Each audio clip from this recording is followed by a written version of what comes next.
what is personalized medicine, potential of personalized medicine here in Kenya, which areas are we looking at, and how exactly is this going to be implemented, and probably is it in a span of 20, 10 years, and way forward. Okay, personalized medicine, as the English word says, personal. Personal means that we can be able to give you treatment that is specifically for you. Although two people could be having the same disease condition, the drug that would use would be different because the treatment is personalized. This is the way medicine is moving. We know that the drugs that we use currently have been tested on many people. So we believe that it can work in many people, but we know that it will not work in some people. That is why we hear that a drug treats, let's say, high blood pressure, it treats in 80% of the people. But we will not know when we are giving you that medicine whether you're amongst the 80% where the drug can work or amongst the 20% where it will not work. Now, the way medicine is developing now, if we want to be sure that this medicine that we're giving you, for you, it will really work. That is what personalized medicine is. Now, the personalized medicine has already taken root in Europe and North America. Now, the issue that we're having and discussing today in this workshop is how can Africa not be left behind when it comes to personalized medicine. The areas that we think in Kenya we would be we find it very beneficial is, for example, in cancer. You know that you can find people with cancer, let's say women with cancer of the breast, you see that two patients are given the same medicine, one feels better and recovers, the other one goes downhill and passes on. So what to say, can we look at the genetics of these two women and then be able to know that for this particular genetic makeup, drug A is the best. But for this other genetic makeup, drug B is the best. So that we're not giving you drugs just that we're giving to everybody else, but we're giving you drugs that are specific to you. The same can be said also in other diseases, like diabetes, for example. You find some people respond to one drug, but other people do not respond to the same drug. Can we move in that direction whereby we do your genetic makeup, we match the drug that we're going to give you with your genetic makeup? So that is the essence of personalized medicine.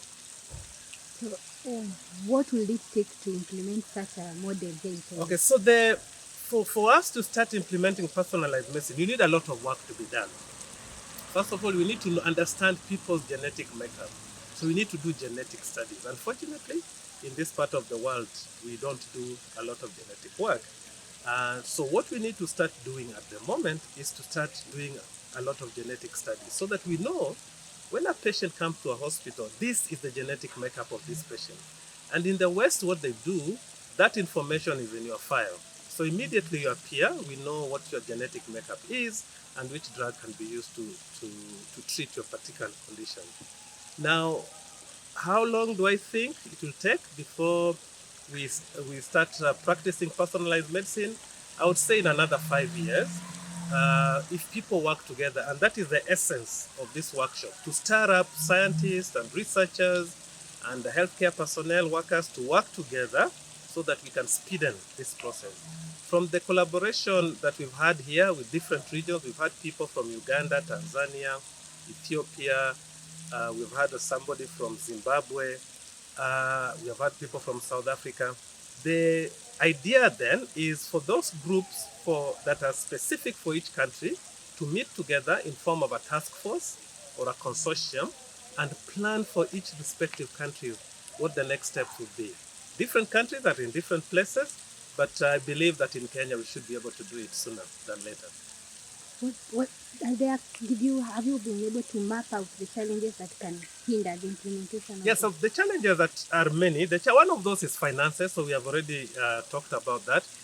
Capacity in terms of, for you to be able to do all this genetic testing that we're talking about, you require many people who are trained in genetics and all that.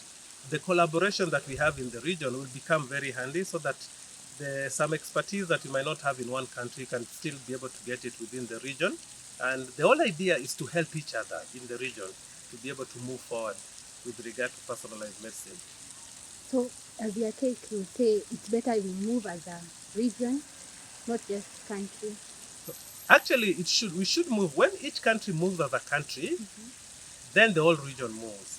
But what we can do, we don't have to wait for each other in the region, but we can tap from the expertise of each other in the region. So for example, if there is a particular expertise that we don't have in Kenya, but it exists in Uganda, we can bring that person to help us. Even as they move on their own, we can then bring that person to help us move ours as well.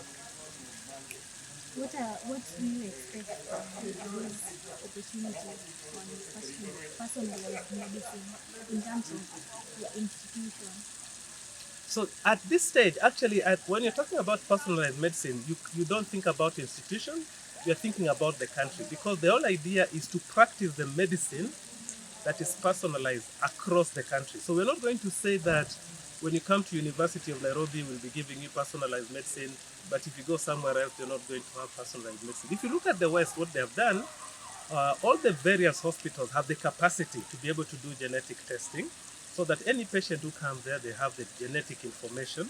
Because you see, I cannot be that when I'm in Nairobi, I can get personalized medicine, but when I go to Mombasa, I don't have personalized medicine. So the idea is to make it countable. You can be able to get personalized medicine.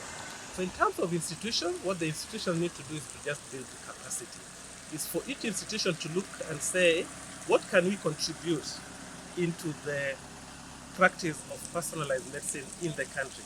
And that is why we had that we are going to develop policy briefs for policy makers. Policy makers are not working for institutions, they're working for the whole country. So once our members of parliament and the ministries of health and the ministries of finance who provide the money understand the importance of personalized medicine, then we pass policies that will be able to make the whole country implement personalized medicine. One of the benefits of personalized medicine, besides the fact that you get specific treatment for you as an individual, is the reduction in cost that it will make.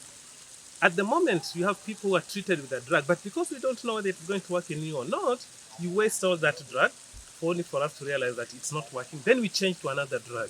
With personalized medicine, that wastage of medicine being given to people who it might not work in becomes reduced. So there's a saving. So can we link it with the issue of addressing antimicrobial resistance? No, these are different things. Personalized medicine is to you as a patient. Is not so much with the resistance to the drugs. So those are two different issues. But we'll be able to say in your genetic makeup, this anti-malarial drug will work best. Okay? So that is the whole essence of personalized medicine.